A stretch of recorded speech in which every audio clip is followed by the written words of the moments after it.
shall be getting that.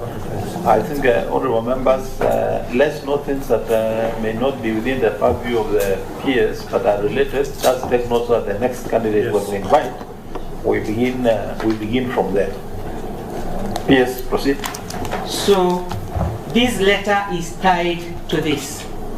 So neither did I remove, neither did I add, because these are, as I said earlier, are the standard specification which has been working for malaria program since 2016. So when the guy realized it is not in the advert, that's when they came. And I told them I cannot change something I do not understand. So we had to retrieve each and every document which had been documented. And that's why you see there's nothing addition, and I wrote to them, and if you look at the lower part, I just say to rectify, because it was already in the specification which was provided even in my absence. So that we are clear. Yes. These specifications now on this document, were they specifications already agreed between the officers in the ministry and the malaria control program and global fund? Yes. Because, sorry. If you look at this document, it is National Treasury. And our agent is National Treasury. Global Fund sits in National Treasury. So whatever user does, agrees it with the National Treasury, then National Treasury sends for authority to KEMSA to procure. Mr. Chairman, just so that peers can be clear, and thank you for asking that question.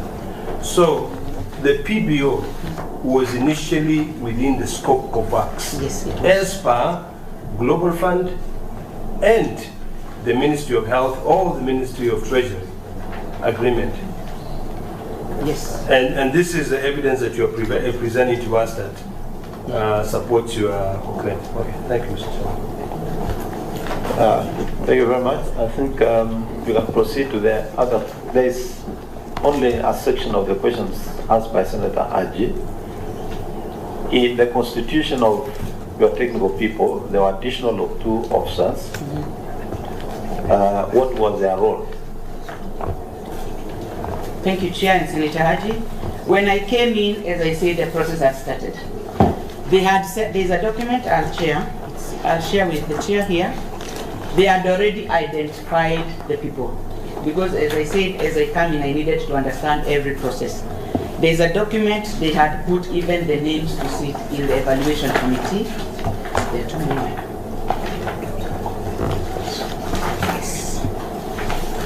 Yes. There's a document. You wish to table that document, Madam Pierce? Yes. Mr. Chair, hereby table the following document before the committee, which is a bit different. It's the same, but already they have put the names of the people to do the work, which was signed again by Dr. Mburu. They had given names for procurement of long-lasting LLNI. That is the tender opening. They had put names of evaluation and inspection and acceptance. So when I was written, another letter came from the KEMSA for me to nominate people. What I did, I sat with both Dr. Mburu and Dr. Omar to tell me who are this. When it came to tender opening, I found there is one guy for procurement of malaria. So what I said, because as I said initially we were new, I inserted 2 names. I removed the procurement person, I put 1 name for a new guy, and the tender evaluation and another name. So I think I'll table that. I have a letter which I nominated the people to. That's different. Thank you. Yes, you can proceed to the other questions. Okay, let me table. Mr. Chair, I hereby table the following documents before the committee. Appointment of tender opening and evaluation committee for Massnet campaign 2023-2024, dated 8, because already they had a previous one. I only removed some 2 names and added 1. The tender opening, I added Director of Administration. And for tender evaluation committee, I added a Senior Chief Officer. And from then, I never received any feedback. Thank you, Pierce. Chair. Senator AC. Chair, we wanted to understand from Madam PS, by removing the people you are removing and including your people, what did you want to achieve in those processes? Senator Esther, I think as I took the oath, I was trying to do the best to my knowledge. I'm new as a PS. You have been brought a document from the previous regime, and people who had started a process since July. It is January, February. I decided I cannot now start, I don't even know them, come and explain who you are.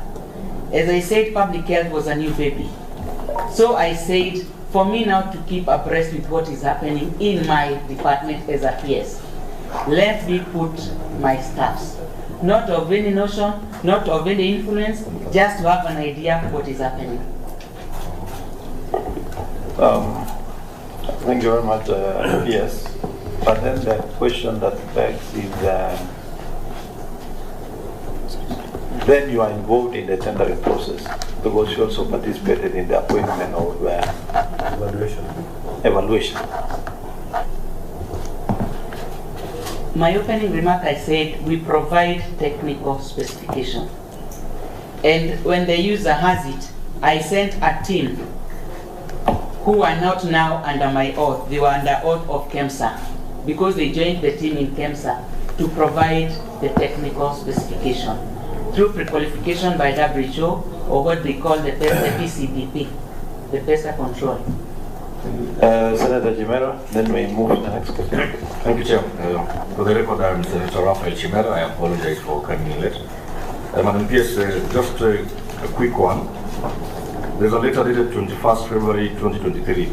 That's from your office to the CEO KEMSA, seeking to rectify these specifications. I don't know whether the same was done by KEMSA and when exactly did the tender close? After any rectification, perhaps, or not? As I said earlier, to my knowledge, I learned from the media that the tender was closing. I was just doing my work, then that's when I heard it has been cancelled. And that's why I said, from what I wrote, I had no idea whether it's closing or whether it's open. When did the tender close? I can't remember. To the best of your knowledge? No, I can't remember. This letter that you wrote dated 21st, elicit any response? Was it a response from KEMSA? No, there was no response from KEMSA. And so you still proceeded with the tender process as Yeah, we continued with the process. Okay.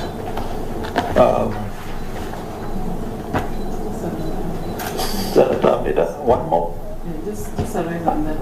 So, Daktari, you are not involved in cancelling the tender. Did you cancel the tender? Number one.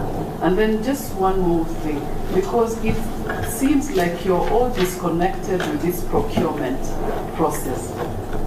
Shed us some light on why you were fired. Just for us to understand this. It seems you're not connected in the procurement, the specs and the rest of the issue. You did not cancel, I don't know, maybe I might be wrong, right? You never canceled the tender. So why were you fired? Well, the same question I asked myself. What was I fired? But as I said, I was in the office around 6:45. When they came breaking news, I was signing the normal working hours. I was signing letters, reading, I saw in the media. And I said, okay. But from the media, we were told that the president was advised. I think the question is, I would look for justice, or maybe we need to know what advice was the president given for him to go and say, Josephine, you are involved in this tender. And to my best of ability or knowledge, I have nothing. Whatever I did it to the best of my advantage or the best of knowledge as somebody who has been on the system for 34 years. Remember, I'm a seasoned civil servant. I know what is confidential. I know what is secret. I know where to touch and where to stop. And I think I would make an appeal or a praise from this committee. I've had a good working relation. Even that day on Monday, I was terminated. I was with the president for a meeting in the morning. And even we had a meeting with him. I would like to be given a fair administrative, yes, to be listened, because I think maybe it has happened, but I think I need to be given a listening. Chair, can I exhaust on that no. point? We want to exhaust on that point please. and finish. Issues of hiring were also No, there. no, no, it's not that. It's think, part of the chair. Senator, This is part please. of the issue Order. that we asked for. Order. With this- Senator Ajit. Thank you, Chair. This is a rider from Senator Chamera's question. You wrote